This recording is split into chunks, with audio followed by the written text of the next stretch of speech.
I grew up in the Teton range and on the Idaho side of the Tetons, and this was my view, even though this is the Jackson Hole side. I saw the mountain from the Idaho side my whole life, and I always thought, I've got to climb this mountain. So I started out when I was 13 and 14, and I started climbing the mountain with friends. And then it got harder and harder to find people to climb with, and so I started running the mountains. And it was because I didn't have people to go and hold my climbing rope for me. And I became a little faster and a little faster. And finally, a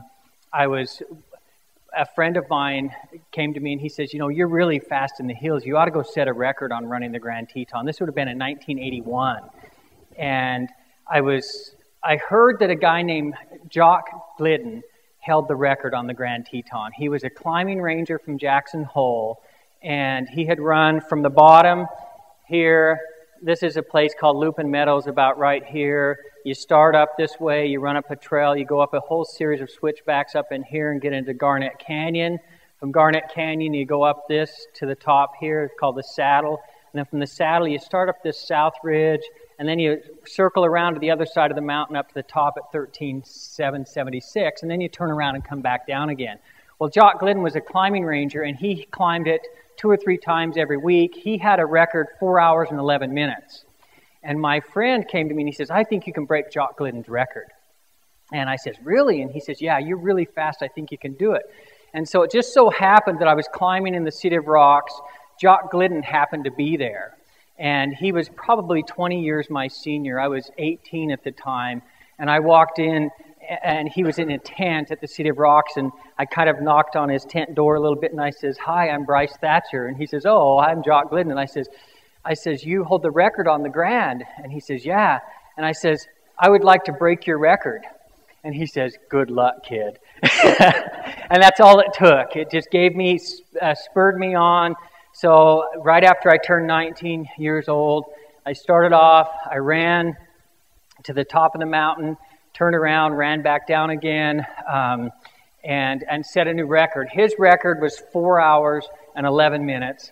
I set the record to 3 hours and 47 minutes. So I took, 20 minutes off, something like that. And I was all excited, and that was cool. And I got a little press from it, and I was a young kid. And then I got some sponsorships with like Brooks and some other people, and I thought that was pretty cool.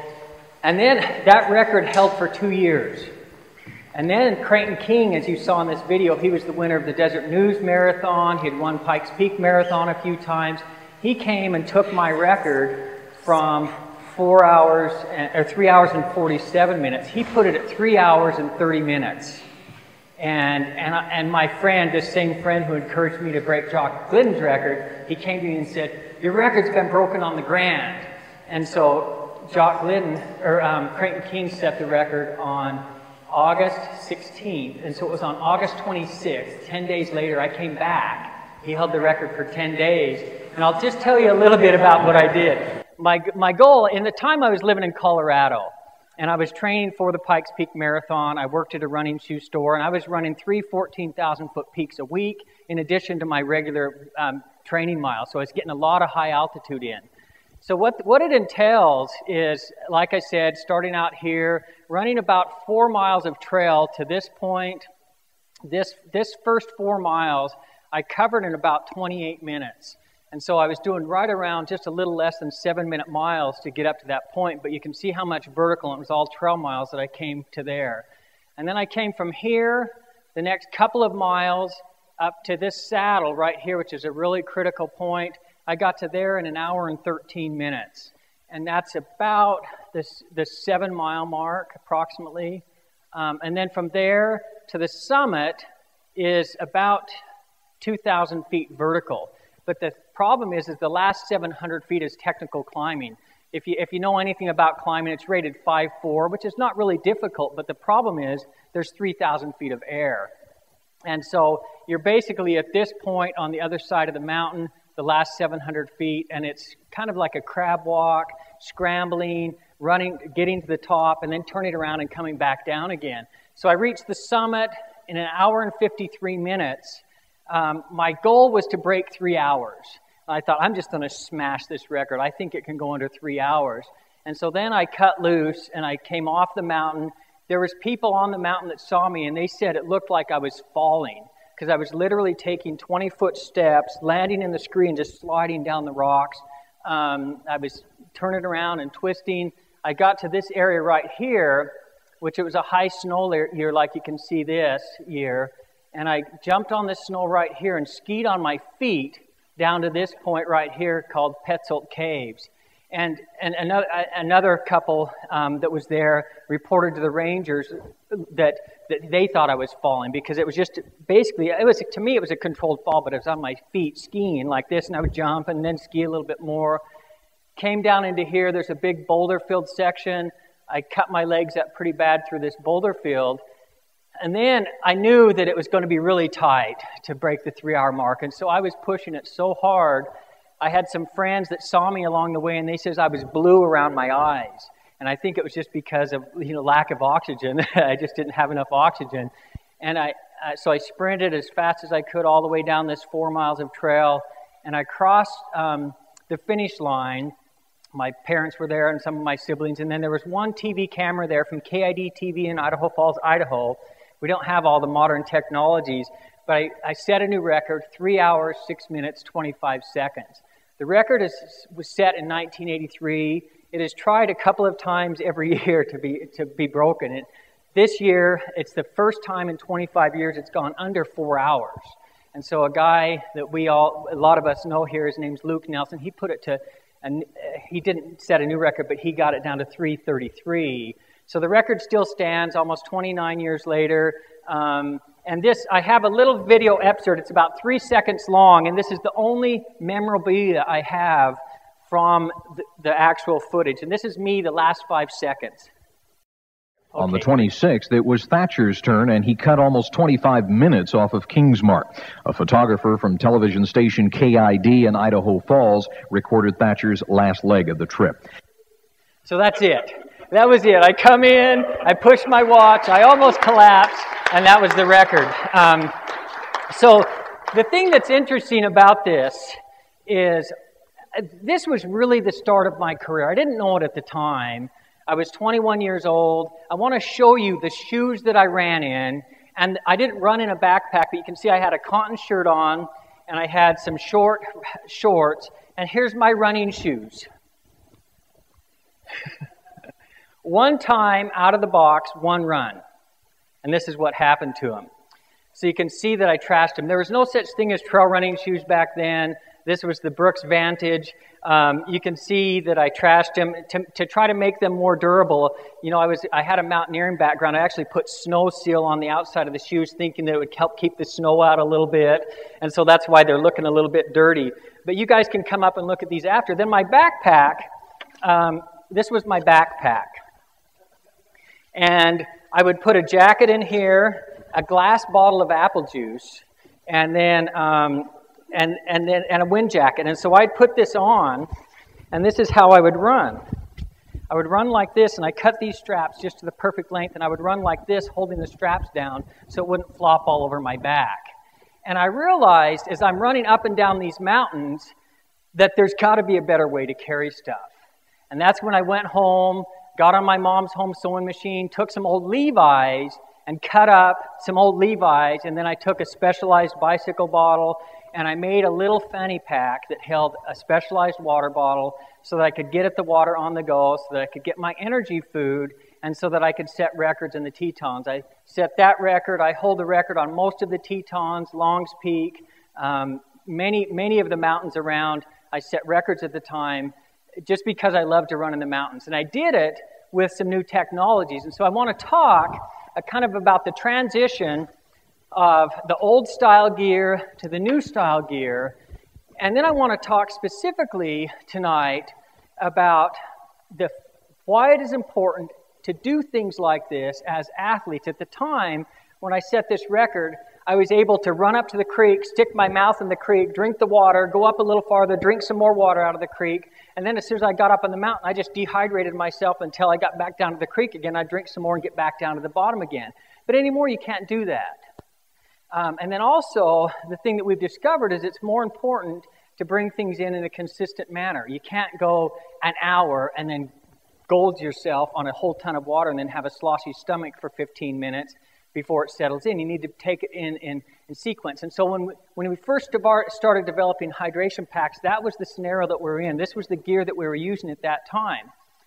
And so it's gone a long way since then. So I'm going to tell some stories about some events I've been in, and in the process I'm going to talk about hydration and nutrition and how to monitor how much hydration and nutrition through the course of doing an endurance event.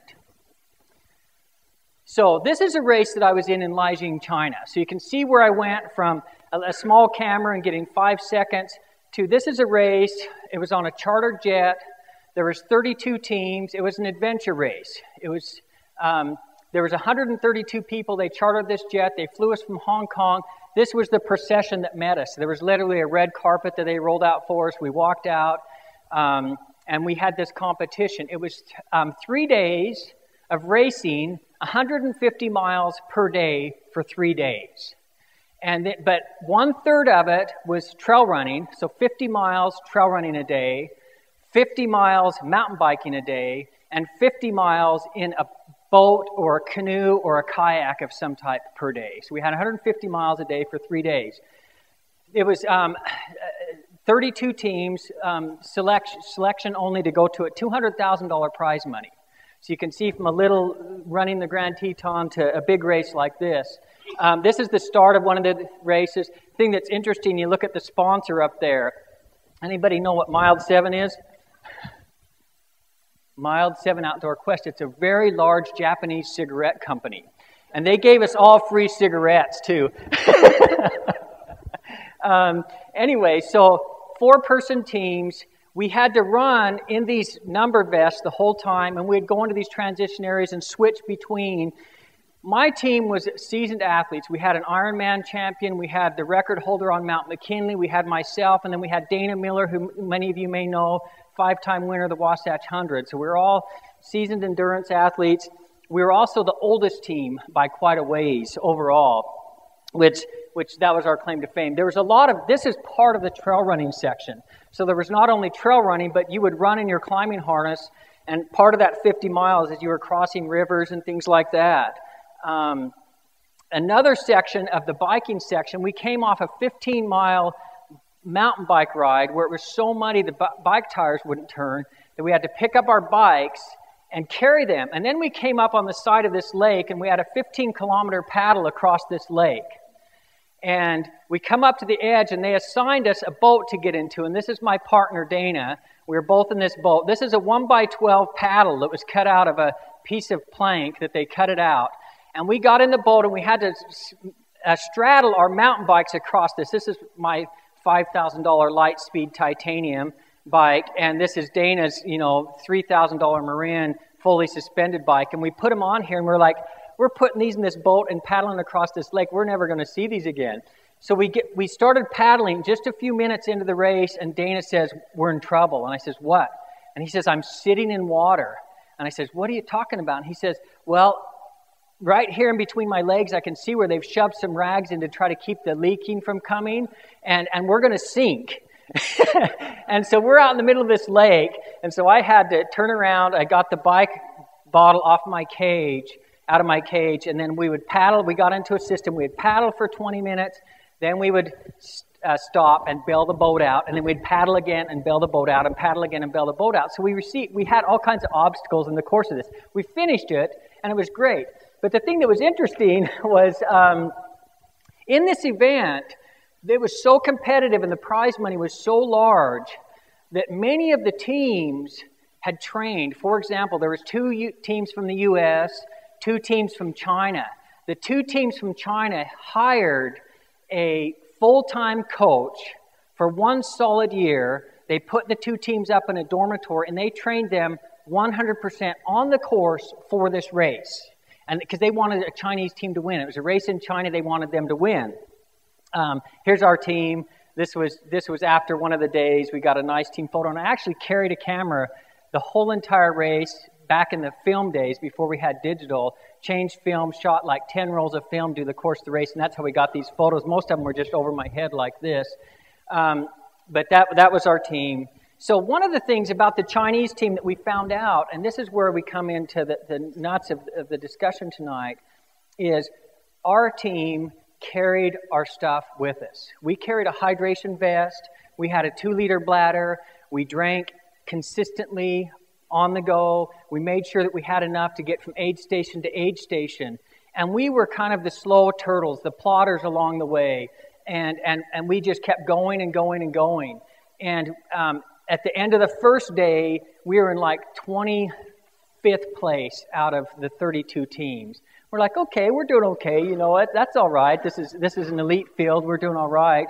And then the second day, we were coming down this big hill, and we were cruising along just fine. We felt okay, other than getting up in the morning and thinking you have to go another 150 miles that day. It was just the first hour or so that really was hard because your legs were so stiff from the first day. Anyway, we're going down this hill, and we saw a girl sitting on the side of the trail, and she was crying. And it was obvious she was part of the Chinese team. And we came up to her, and we says, what's going on? And she just says, I just can't go any farther. And come to find out, she was the Olympic marathon champion for China. Okay, so she was the #1 Olympic racer in China. She got into this race. Day 2, she was sitting on the side of the trail crying, saying that she couldn't go on any longer. Come to find out, she had, first day, she was only carrying one handheld in her hand. She had one bottle, and that's all she was doing for hydration. She wasn't eating, only eating about every 4 hours when she got to an aid station where you could get some food. And she totally just fell apart. So on day 2, she fell apart. Her team fell apart. They ended up dropping out. Our team, on the other hand, we took care of ourselves. We made sure we had the hydration. We were able to continue on. The thing that we found out also is every team, if you had to take IVs in the tent at night when you got back after you finished the day's stage, every unit of IV you had to get plumped into you to try to rehydrate your body after dehydrating yourself all day, they gave you a 1-hour time penalty. We're like, oh, that's cool. That makes sense because we carried all of our stuff. So that makes sense. That makes us feel better. So then we go into just before day 3. Well, I need to tell one more story. I have lots of stories, sorry. On the long paddling section, we were paddling in a tandem kayak, not the canoes. There were sometimes canoes and sometimes kayak. We were paddling in this tandem kayak. I was the one in the front because I could paddle really hard, but I couldn't steer at all. Dana had to keep us going straight. And we were going over this, in this canal, there were dead chickens and pigs floating in it and trash everywhere. And we would go over these like viaducts or whatever, the diversion dams, and then you'd go over and we'd go under the water and people were flipping over in them, and you'd come out and you'd just be kind of spitting the water out, just hoping, I hope I'm not drinking any of this. Well, that night, I was so sick. This was the night, day 2 night. I still had 150 miles to go day 3, and I was so sick, I went to my teammates, and I just says, man, I am so sick. I cannot keep anything down. You know, I just don't know if I'm going to be able to go 150 miles tomorrow or not. And so my teammates came to me. 2 of them were emergency room doctors, and they gave me a little white pill. They says it was an anti-diarrhea pill or whatever. They says, this will take care of you. Don't worry about it. So, but what it did is it made it so that I had a really hard time eating food. I wasn't able to get food in because I was so clogged that just nothing worked. And so it made it really difficult for me. So I spent the whole 3rd day. I finished. But one of the things that was interesting about this race was you had to stick together as a team. And you can see here that in between us, we actually rigged towing straps. So we created bungee cords that went from the back of one pack to the front of the other pack so that you could latch onto the person in front of you. And what we did is we balanced out our heart rates to make sure that we were all working at an equal level. Because you had to do it as a team, and you had to finish within 100 feet of each other into each of these transition areas.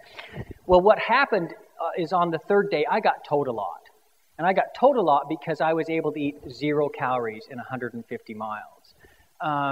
And my teammates told me along. We finished, we ended up having, on the 3rd day, we had the fastest time in all the water splits, which none of us had a lot of water experience. And we ended up moving up from 25th to 16th overall in this event, and we were happy. We finished in the middle of the pack. We were out of the prize money by a couple places, but we were okay. We were happy. We finished strong, and we finished. But the big thing that we learned from this is just how important it is to hydrate during events, and particularly in high training periods where you're going successively from one day to the next. The hydration helps you recover. We were able to recover from one day to the next day to the next day and continue on in each day. And I'm convinced if the race would have gone on for another 3 or 4 days, we would have continued to move up in the field because we were taking care of ourselves throughout the day. So what does hydration do for us? Hydration helps regulate body temperature.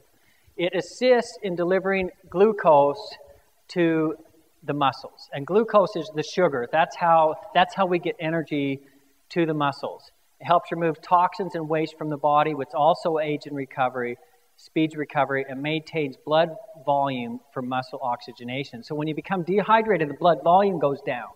When your blood volume goes down, it becomes thicker, it's harder for your heart to pump, and then it no longer can create oxygenation so that you can get oxygen to your muscles.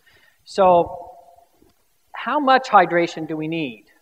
Recommended range of fluid intake, 20 to 60 ounces per hour. And that's a huge range, really a huge range. Most common is 20 to 30 ounces. Most small bike bottles are 20 ounces. And the question is, how do we know how much for us? Every single person is individual. These are the things that affect how much fluid you need. High altitude, the higher the altitude, the more fluid you need. The higher the temperature, the more fluid you need. And this is interesting, the higher the humidity. And people don't think, they think if it's really hot and humid outside that you don't need it because there's so much humidity in the air, but you actually do. The higher the intensity, the more fluid you need. And the more fit you are, the less fluid you need. So you can actually train your body to require a little bit less fluids, and it's mainly because your thermal regulatory system, your ability to sweat and cool your body down, becomes more efficient through training. So how do we know how much we need as an athlete in order to compete? And this is what I call the sweat rate test. I don't know if any of you have seen this before. What you would do is you would make sure you're normally hydrated. If you normally train a race in the morning, you would get up in the morning, you would make sure you didn't drink anything more than normal, just normally hydrated. You make sure that it's in a similar training or racing condition, temperature-wise and time-wise, than you would normally race in. And then you take your weight, your body weight, naked weight. So you weigh yourself. Then you run 1 hour, or if you're a cyclist, you cycle 1 hour. You go 1 hour with no liquids in and no liquids out. Then you come back and you weigh yourself again after the workout. The difference between the pre- and post-workout weight is the water loss that needs to be replenished. So weigh yourself before, weigh yourself after. The difference is if you weigh 1 pound less, 1 pound is 16 ounces, you lost 16 ounces of water. So in other words, your sweat rate is 16 ounces per hour. That would give you a starting point. Then you can know when you start to regulate how much fluids to take in, you'll know your starting point. I know some people that could get by with 12 ounces an hour, and I know some people that need 30 ounces an hour, or in high heat, high temperature, high altitude, some people need 60 ounces an hour.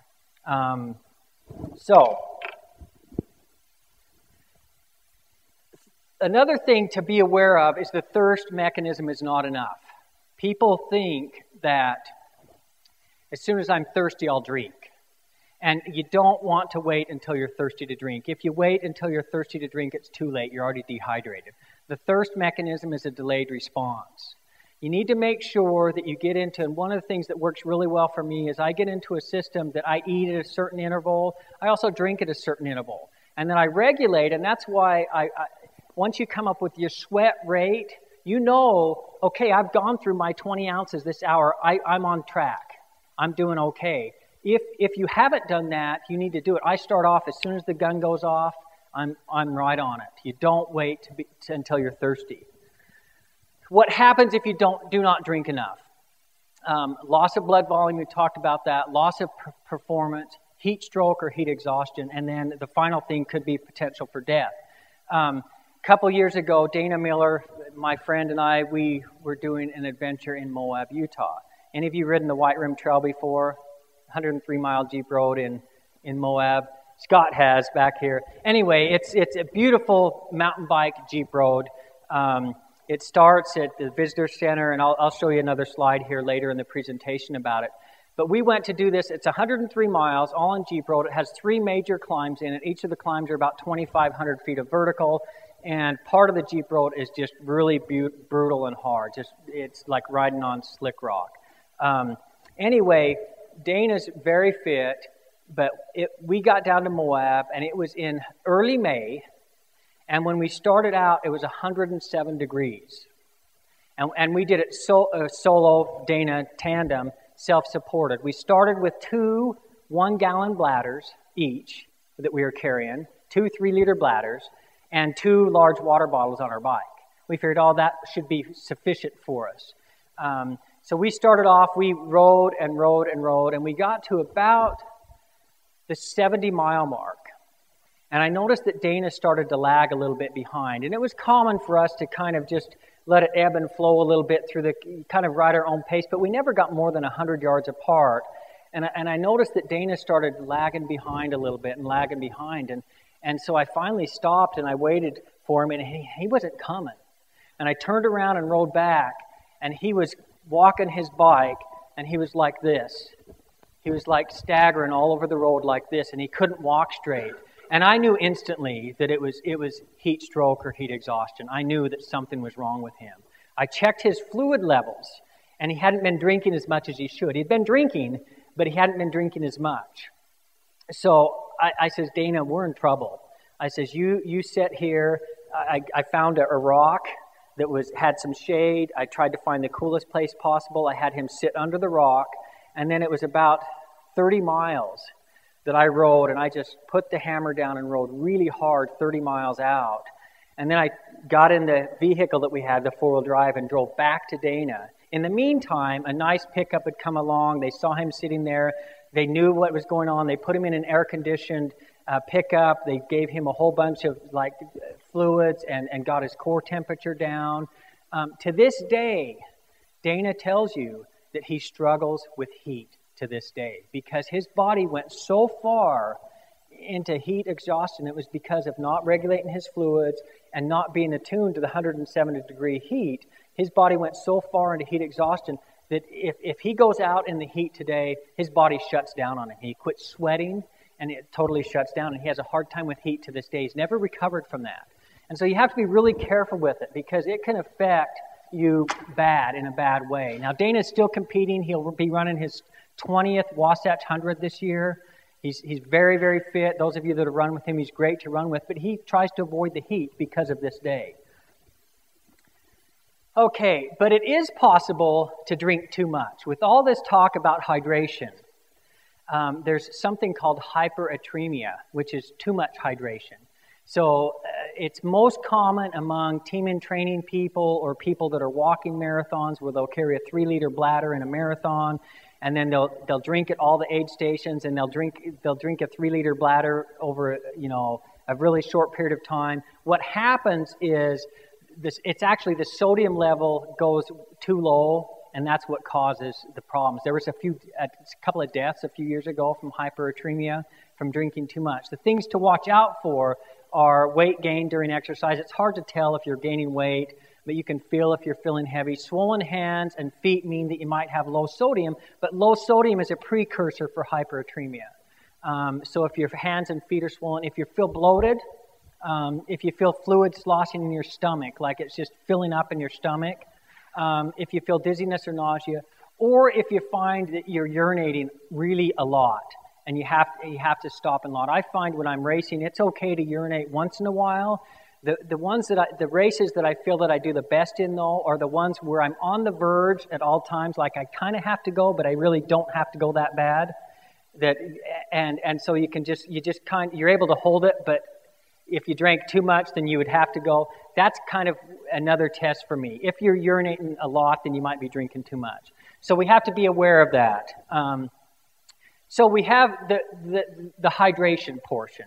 In addition to the hydration portion, we have the food portion. And the food portion is just as important for ultra-endurance events. It's like, how do we know how much to eat? One of the things is that doing an event, like running a marathon or doing a triathlon, you're burning between 500 and 1,000 calories per hour. And in doing this, you're going in a pretty big deficit. And the reason there's a different range here, it depends on your body weight. The more you weigh, the more calories you're burning. And it also depends upon intensity. For those of you that have a watch that counts calories, the higher your heart rate is, the more calories you're burning per given period of time. So that's why it depends. That's why there's a range there. So we're going in a huge deficit. And where do these calories come from? So we're burning 1,000 calories per hour. Where do they come from? Here's where they come from. There's three sources. One is we either eat or drink the calories. So this is our intake. What are we doing to replenish the calories? Number two is stored carbohydrates and glycogen. Stored carbohydrates in our muscles and liver is called glycogen. This is where it comes from. This is the fastest source of energy. And then the third source of energy is converting our unlimited fat stores. Some of us have more than others, but our unlimited fat stores can be converted to glycogen as well. So I'm going to talk about each of these three areas in a little bit more detail so that you can understand what is happening with these and how we can work with these parameters to help us alleviate or achieve the deficit or lessen the deficit. We're burning 1,000. How can we keep going if we're burning too many calories and we're not taking in enough? So, eating and drinking calories. And this is the clincher here. Athletes can consume between 200 and 400 calories per hour approximately. You're burning 1,000, you can eat 400. So you're losing 600 calories an hour. You can consume these in either solid or liquid form. When I say liquid form, it would be like Gatorade or an energy drink where you put it in your water bottle and you just drink it like liquid form. Solid form can be anything from solid food to energy gels. I personally prefer energy gels, and the reason I prefer energy gels is because I can count the calories easier in energy gels. I know that one packet of energy gel is between 100 and 140 calories depending upon the brand. So eating the calories is a way of replacing that deficit. The second one is our stored carbohydrates and glycogen in the muscle and the liver. The stored muscle and glycogen, first of all, we can hold between 2 to 3 hours depending on body weight and intensity of the workout. So you have the ability to store 2 to 3 hours of energy in your muscles and in your liver. This is the fastest source of energy because it's easily converted to turn it into energy so that you can turn your muscles over and compete. The thing that we need to beware of, though, is each gram of glycogen stored, you store 4 grams of water. Now, this does a couple of things. First of all, what it does is it makes you feel heavy because you're storing 4 grams of water per gram of glycogen. And then the second thing that it does, any of you ever, when you're in a race, the first hour, you feel like you have to go to the bathroom a lot? Well, part of the reason is because as you release the glycogen out of your muscles, you're releasing 4 grams of water, and it's coming into your system. So you're releasing that water, and you feel like you need to urinate, and that you don't need to drink. It's a double-edged sword, because you feel like you don't need to drink because it's in your stomach, but the reality is you do need to drink, and so people won't drink. And that's another thing with that, the thirst mechanism. Because of this, your thirst mechanism doesn't trigger fast enough, because this is where you're getting your water from. Then the other thing is, those of you that have heard about carbo loading before, I did a research paper when I was in college on the effects of carbo loading. So for those of you that don't know, carbo loading is, there's several ways of doing it, but in essence, it's before the event, you eat a whole bunch of carbohydrates in order to hyper-extend your glycogen in your muscles so that you'll have more than 2 to 3 hours built in there so that you can go faster and longer. But what happens is people have taken that a little bit too far, and they'll say, okay, let's have a spaghetti dinner, a carb-loading dinner, and they'll eat 5 plates of pasta the night before, when they've never eaten 5 plates of pasta before in their whole entire life, but they think that it's because it's the night of a marathon, and I need all these carbs for my race, I'm going to eat extra. So what does that do to you? It not only puts a lot of food in your system, but it also makes you feel really, really, really heavy. And so my general thing is, be careful with carb loading.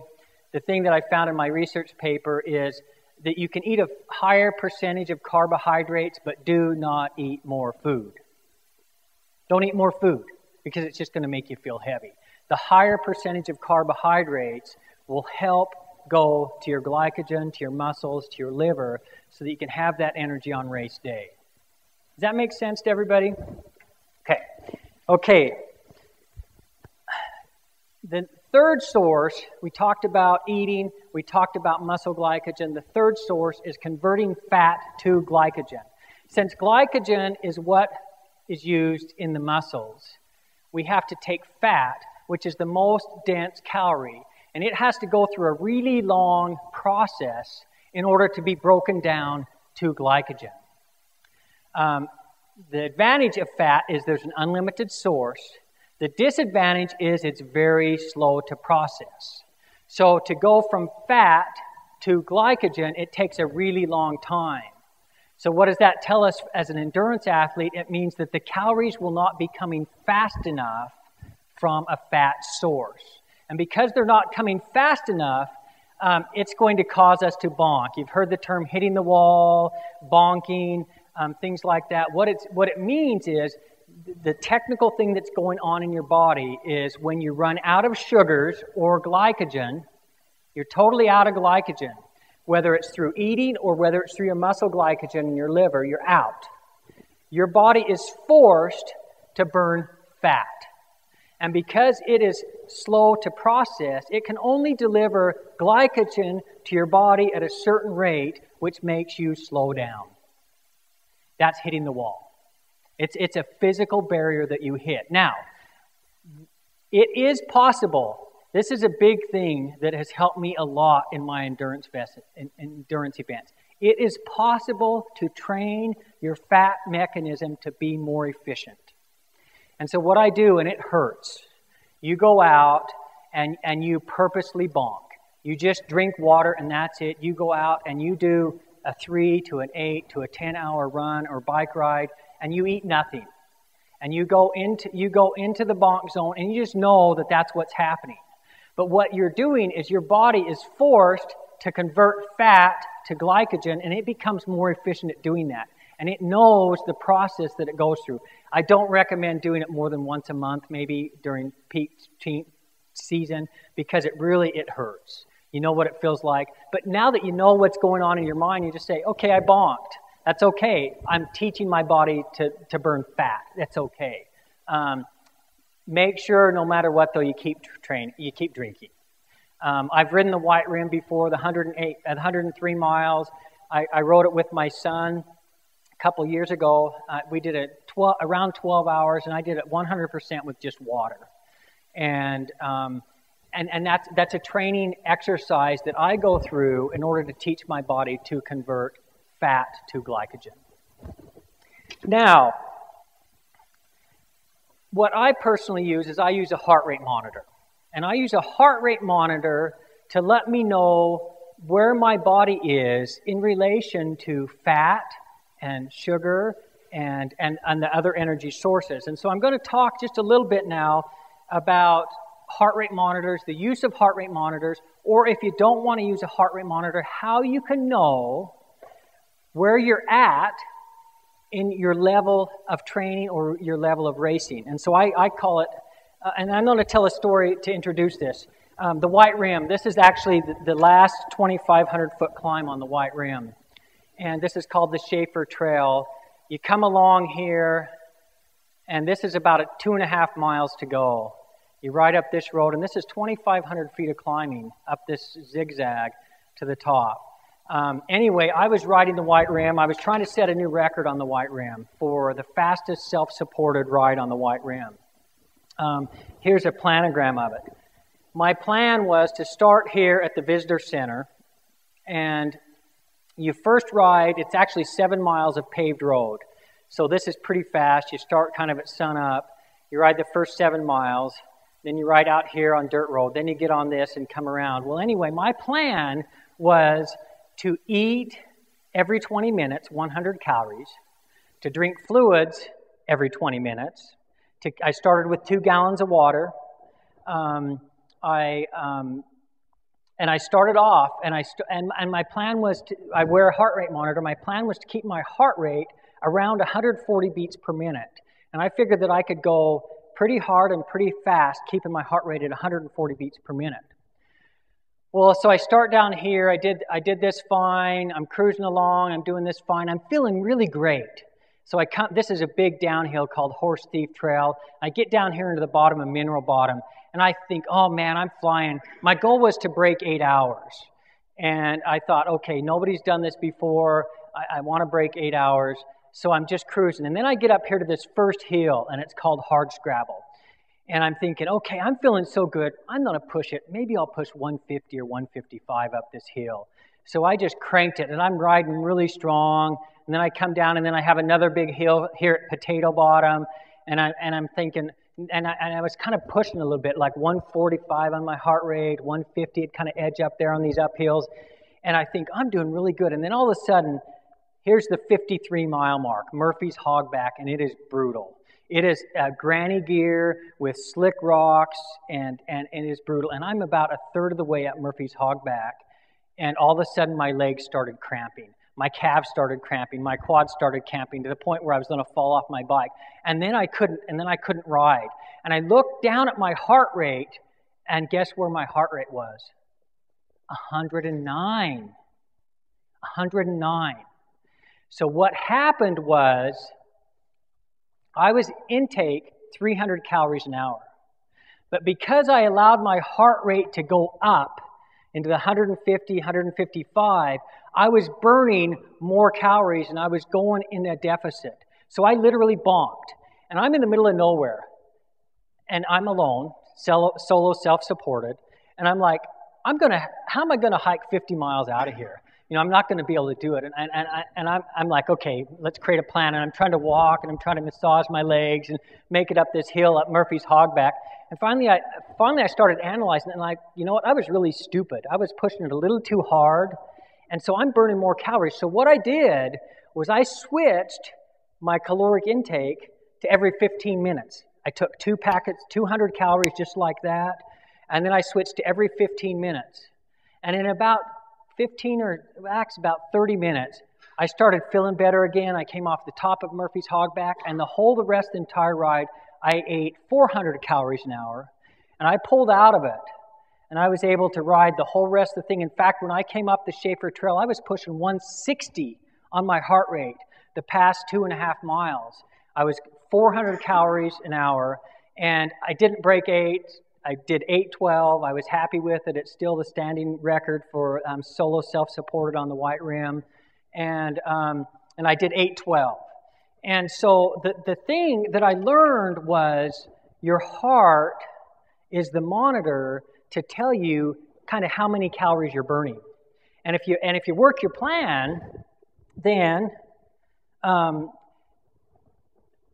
you're able to do it. But if you go beyond your plan and you're burning too many calories, your heart rate is kind of the monitor. It's like the tachometer on your car and the RPMs to tell you how hard you're turning. So with a heart rate monitor, your first thing you start with is your maximum heart rate. All the heart rate monitor books say that the maximum heart rate is 220 minus your age. That works about, with all the people I've trained over the years, it works about 40% of the time. Max heart rate, the best way to find out your max heart rate is to run a 5K, sprint your guts out the last 100 yards, and look at your heart rate right at the end, and that's your max heart rate. Or you go find a hill or something that's like 20 minutes long where you can kind of work hard at it, and then you go really hard the last 4 or 5 minutes. Measure your heart rate at the very end. That's your max heart rate. Now, max heart rate is affected by the size of your heart. If it's a small heart, your max heart rate will be a little higher. Like I have a really huge heart, and so my max heart rate is a little bit lower. The thing that you're more concerned about than max heart rate is what we call your usable heart rate. Your usable heart rate is the difference between your maximum heart rate and your minimum heart rate.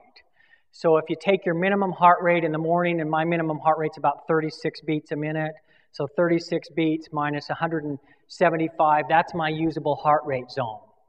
And so the bigger that number is, the more fit you are. Now, the thing that's interesting, though, is the more fit you are, your max heart rate comes down. And as you age, your max heart rate comes down as well. Excuse me, I'm going to get a little drink. So, here's our training zones. And this is how I identify them. If you take your max heart rate number, 50 to 60% approximately is considered the fat burn zone. 60 to 70 is considered the endurance zone. 70 to 80 is considered the oxygen zone. 80 to 90 is considered the AT or the anaerobic threshold zone. And 90 to 100 is considered the red line zone. I will talk about each of these and how you know when you're in that zone. The fat burn zone is where muscle and liver glycogen and converted fat stores are your main source of energy. You're always going to be burning muscle and liver glycogen until you run out. When you're in the fat burn zone, you're also converting fat, so you're getting some calories from that. The fat burn zone, we talked about this as already, it's forced bonking. This is hitting the wall. This is the only zone. So when you bonk, your body is forcing you, like it did to me on the white rim. It forced me to slow down to 109 to 110 on my heart rate. The problem with it is you think that you're pushing 150 still. In your mind, you think you're still pushing that hard. And that's why I like wearing a heart rate monitor, because when you look down, it's like, whoa, I'm really not pushing it as hard as I think I'm pushing, because effort-wise, you are pushing it that hard. But because you don't have enough sugar or glycogen in your system, you're not able to turn over as fast as you need to. Okay, so that's forced bonking. It's walking to the finish line. How many people in the St. George Marathon where they bonk and walk to the finish line? If you don't wear a heart rate monitor, the way to know if you're in the fat burn zone is you can carry on a conversation with the person next to you and without having to slow down. You just talk. You can talk. So I can be running with one of you, and if I'm talking 100% without having to breathe, then I'm in my fat burn zone. If the person that I'm running with can't, then they're running at a higher zone than you are. And that's very common if you're running with people of different fitness levels. So the zone 2 is called the endurance zone. This is 60 to 70% of max. It's muscle and liver glycogen and converted fat stores again. So it's the same as the fat burn zone, but it's a little bit higher, and you're using a higher percentage of glycogen and from the liver and muscles. This is what I call ultra-distance training and cruising zone. This is the one where you can go pretty long. As long as you're replacing your calories, you can just keep going and going and going. The non-heart rate monitor test is you can talk in sentences, and it's going to be more like this. I'm having a good day. Okay, let's continue on.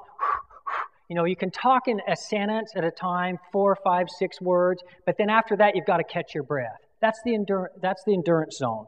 Zone 3 is the oxygen zone. This is where you want to race at. If you're doing an ultra endurance event, if you're doing an hour or less, you want to go faster. This is 70 to 80% max. This is muscle and liver glycogen and consumed calories. You're not getting much from fat in this zone. You can train your body to bring some fat in, and you always get a little percentage of everything, but in general, it's mainly coming from that 2 to 3 hours of liver and glycogen and what you're eating. This is the ultra-distance race zone. And this is, you can speak a couple of words. It's more like, I'm fine. How are you? You know, it's 2 or 3 words, and then you have to breathe. That's the oxygen zone. I call it the oxygen zone because oxygen is still prevalent versus the next zone, which is called the anaerobic threshold zone, or without oxygen. Anaerobic threshold zone is the thing that is probably most important for endurance athletes. And that is because this is something where you can go really hard for 30 minutes to an hour. Muscle and liver glycogen is your main source of energy. But because you're burning, you're working so hard, you're going in a deficit every minute. And the way that your body compensates for that is it builds up lactic acid in your body. The lactic acid will eventually force you to slow down. The non-heart rate monitor test for zone 4 is you can speak one word, but must focus, and you're annoyed when somebody talks to you. It's like you're running along, hi, leave me alone. You know, you feel like you're annoyed when they talk to you. You know you're pushing it really hard. This is 5K pace. This is the 40-kilometer time trial. This is all out. I am focused, and I can go for 1 hour really hard. So that's the AT zone. And then the last zone, which is endurance athletes, we don't really go there that much unless your last sprint's called the red line. This is 90 to 100%. It's 60 seconds or less. This is one time around the track. This is adenosine triphosphate, which is ATP, is your main source of energy. It's an all-out sprint. This is a good way to get your max heart rate at the end of a 5K, but your all-out sprint only lasts about a minute, and then you're done. You know, you've got to slow down. That's the red line zone. Now, proper training helps athletes become more efficient, and zones can become larger or percentages can go up. And this is really important. You can train your zones to be bigger. We talked about the fat burn zone already, how you train your fat burn zone. You purposely go out and bonk, and that is going to teach your body to convert fat to fuel. The other zones can be trained as well too. These are my training zones. So what you do is you take your maximum heart rate and you just times it by these percentages to start out. This fat burn zone, though, you look at the effect that it can have on you. If I could move this 105 up to like 110 or 115, then what it's going to do is make you more efficient all the way up. The one that I think athletes need to spend more time in is this zone right here. And this is where a lot of ultra runners and triathletes fail. And it's because they're slow plodders. And we spend too little time here and here, too much time here and too little time here. So we're mostly in zone 2 and mostly in zone 3 in our training, because that's you're kind of working, but you're a little tired, so you don't want to work too hard today. You know, but you're still getting your workout, and you feel better about it because you're working a little harder. That's zone 2 and zone 3. Zone 4 hurts bad. The best training that you can do for this is once a week, do a time trial. We used to do 10-minute time trials, 10-mile time trials on our time trial bikes every week all summer long, except for race week. If you have a race the week, don't do a workout in this zone. But in non-race weeks, go to that. And what that does is that pushes this up higher so that you're not going to go under until you get up higher. A case at point, those of you who have heard of Frank Shorter before, he was a silver medalist in the Olympic marathon in '72. Frank Shorter had a very low VO2 max. VO2 max is the percentage of oxygen that your body's able to utilize when you breathe in air. For most endurance athletes that are really world-class like Frank Shorter was, they're going to have a VO2 max between 70 and 80 from a male side of things. Well, Frank Shorter's VO2 max was 67. He was still the Olympic silver medalist in the marathon. The reason is because his anaerobic threshold zone was 96%. He could work at 96% for a whole entire marathon. And it was through training that he did that, smart training. And so that's the good thing that we learned. Now, it's good to know this at the start. Your zones will vary. Now, the most accurate way to find out what your anaerobic threshold zone is do a lactate stress test. And that's where you either go on a treadmill or whether you go on an exercise trainer. There's places that can do it, and I've done this many times. You'll go on and you'll get on a trainer, and they'll increase your watt output every minute, and then they take blood out of your finger. They prick your finger, and then they measure the lactic acid level in your blood. And as soon as it gets to a certain point where your body's going to start shutting down, then that's your lactate threshold. And then it'll give you the wattage output at lactate threshold. Or if you're a runner, it will give you the speed that you're running at lactate threshold. And so if you're really serious about that, in general, what I recommend you do, if you're not that serious, is just once a week try to go into that zone, at least once a week. As you get closer to racing season, you would go into it more, and that's going to cause you to peak right in time for the racing season, and you're going to get faster really quick. Okay, I'm not going to talk too much about electrolytes, but electrolytes help with muscle reduce cramping, and I honestly do not use electrolytes that much unless I'm going over 5 or 6 hours. I really don't. My own body, and you have to figure it out for yourself. It must have enough stored electrolytes that I'm okay with it. It's something that you have to learn for yourself. Okay, I'm getting there. I'm moving along. I'm sorry I'm going up a little too long. A prime example that I'd like to give is I'm going to share a story about one of my sons. This is a few years ago. My son came to me. He's 10, and he says, "Dad, I want to run the St. George Marathon." I'm like, "Oh, okay." I says, "Really?" And he says, "Yeah, I want to run the St. George Marathon." And I said, "Okay, well, we better start training then." This was in March. And I says, "Okay." And so I set up a training program for my son. And I says, "Okay, we're going to run 30 minutes a day for 3 days a week, and then we'll increase our time." And I mapped out this training program for him. And then every weekend we started with an hour-long hike, and then we'd go a 2-hour hike, and then we'd build it up. And finally, as St. George racing season came, I was very consistent with the training with him. No injuries, no hurts or anything all along the way. I taught him all of this stuff about eating and drinking and every 20 minutes bringing your calories in and things like that. He knew all of that. So race day came, and our goal was to run 5 hours. And I says, "Okay, that'd be pretty cool for a 10-year-old to run 5 hours. Let's run the St. George Marathon."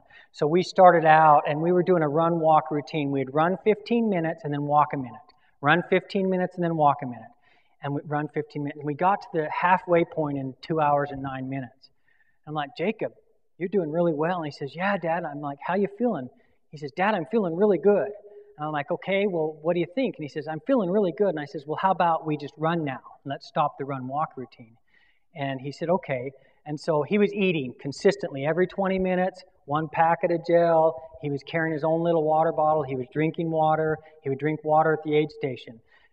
So we passed the halfway mark, and then we stopped the run-walk routine. And I says, "Jacob, you're doing really well. If you pick it up a little bit, maybe you can break 4 hours." And he's like, "Okay, I did 2:09 to the halfway mark. That means I need to pick it up a little bit." And he just went boom. And I'm like, "Okay, slow down a little bit, get overzealous." But anyway, he kept eating and drinking, and it was amazing. The whole last half of the marathon, he was passing people as if they were going backwards. And he took care of himself the whole entire way. He continued to eat and drink, and we crossed the finish line in 3:50. And so it was pretty amazing. I was pretty excited about it. And the training program, if any of you first-time marathoners, you probably are wannabe marathoners, this is the training program that I wrote for him. We began with 30 minutes 3 times per week. I keep track of exercise time instead of miles. I'm not a real fan of I ran 100 miles this week or whatever. To me, it's time and intensity. Because if you're on a really steep trail run and it takes you an hour and a half and you only went 5 miles, it's equivalent to an hour and a half level 3 run. And so I keep time and intensity instead of miles. I began with a run-walk, then switched to run routine. And then I increased 10% a week for 4 weeks. Total time. And then after that, I bounced back to week 2. I call it periodization. Build up, bounce back. You don't bounce back to your starting point. You bounce back almost all the way. And then you build up again. And you build up to the point where it's the total amount of time that you're able to spend training, or that you want to spend training. And for him, we got it to where it was an hour a day. And then the longest run that we did was 15 miles. But it was 5 hours on a trail.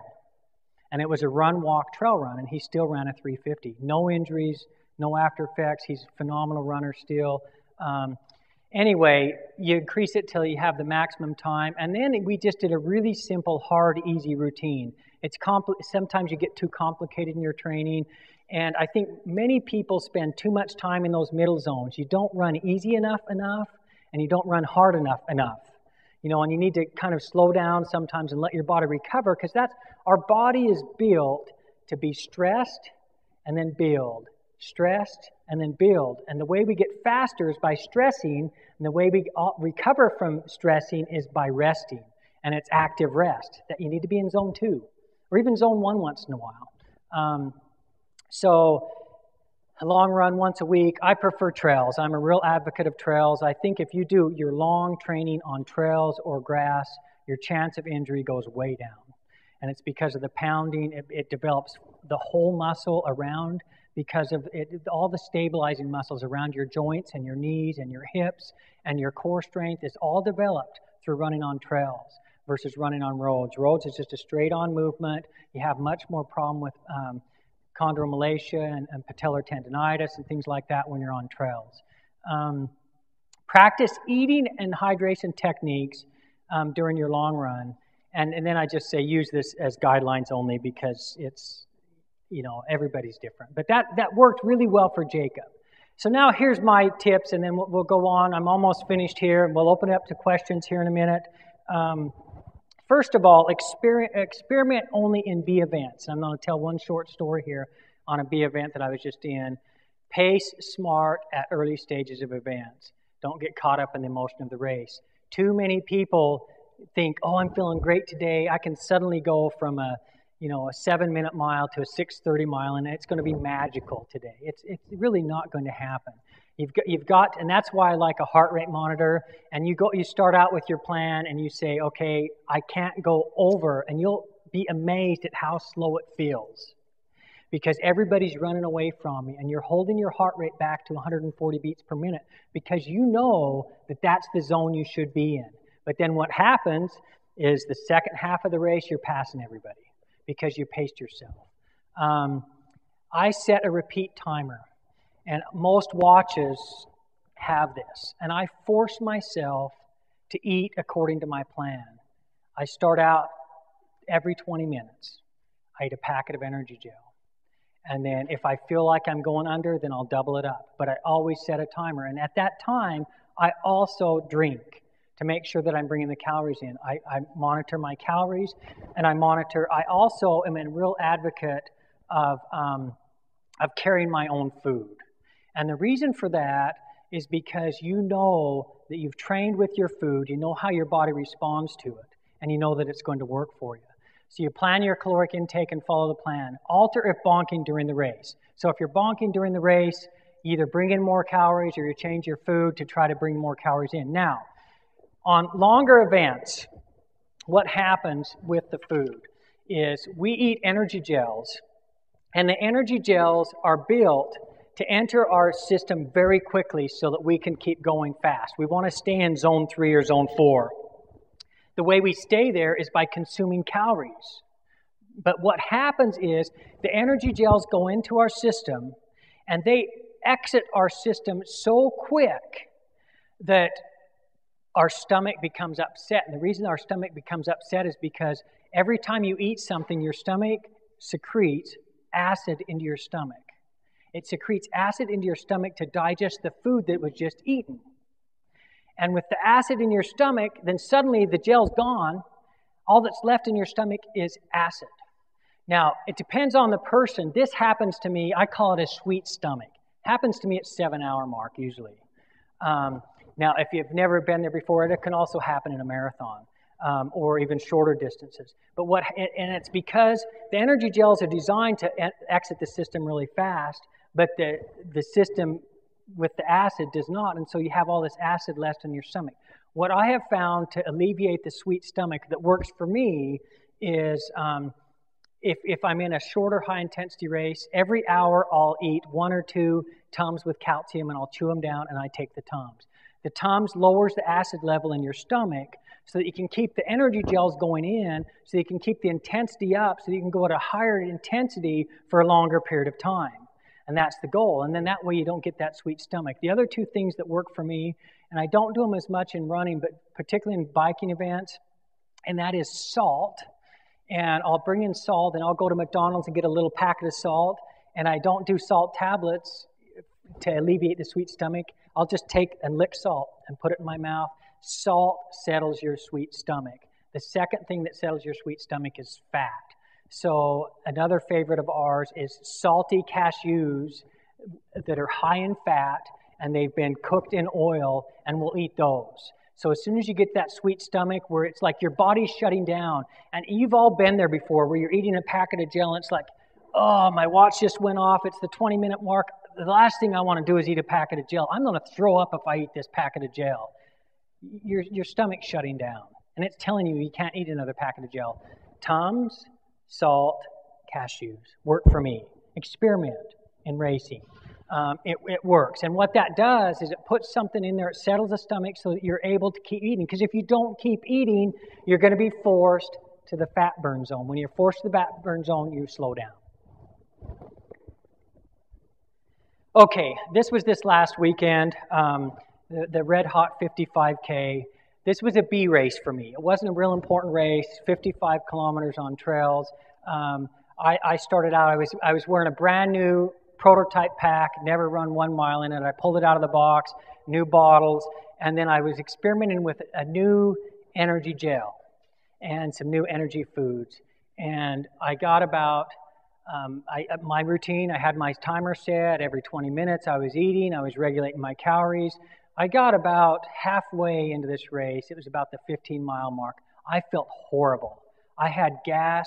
My stomach was upset. I tried all my routines. I was trying to get it to work. Nothing worked. I looked down at my heart rate monitor. I'd been running between 130 and 140 on my heart rate. I was right on pace. I held myself back at the start. I was really proud of myself. But my stomach was shutting down. I looked down at my heart rate, and it was 103. I was bonking, but I was eating, and nothing was working. And I struggled with it for about 10 miles. I struggled with it on this course. And I'm like, okay, it's not working. So I go into the aid station. I tried other brands of energy gels. They weren't working. Finally, with 5 miles to go, I says, okay, this is miserable. You know, I don't like, I mean, my purpose of this race was to not run a bonking race. You know, it wasn't a training race for me. I wanted to finish in a certain time. I sat down at an aid station with 5 miles to go. I ate 2 peanut butter and jelly sandwiches, a stack of saltine crackers, and some fruit, and drank a whole bunch of water. And I sat there for 5 or 10 minutes, and I got up, and I ran really hard the last 5 miles. I pulled out of it, and I could have gone another 20. And so I pulled out of it. But I experimented, and so the thing is, you have to have calories. If you don't have calories, you're going to be forced in fat zone. And you've got to experiment with what works. The reason I carry my foods is because I know what works for me. When you go into the aid stations and they've got saltine crackers and a Snickers bar and this and that and the other, how many calories are you getting in? You don't know. You really don't. How many calories in a saltine cracker? How many calories in this? When you take your energy gels, you know that each time you're getting 100 calories in. And you know how much you're getting, and you know that it doesn't upset your stomach, and you know that it works for you. Now, that's my personal preference. Some people do great on solid food. The general rule of thumb is you've got to eat as much as possible. The downside to eating a lot of rough food is it just sits in your stomach. It is just going to sit in your stomach, and you've got all that fiber in there. Now, granted, it's going to settle down your stomach and help with that sweet stomach feeling, but it's not going to deliver to your system as fast as the gels. All gels are created, they call them tri-sugars. The fastest sugar is glucose. Fructose and glucose combined is sucrose. They've got maltodextrin and all these different type of sugars. They're all delivered at a different rate. And so most energy gels have multiple styles of sugars in them.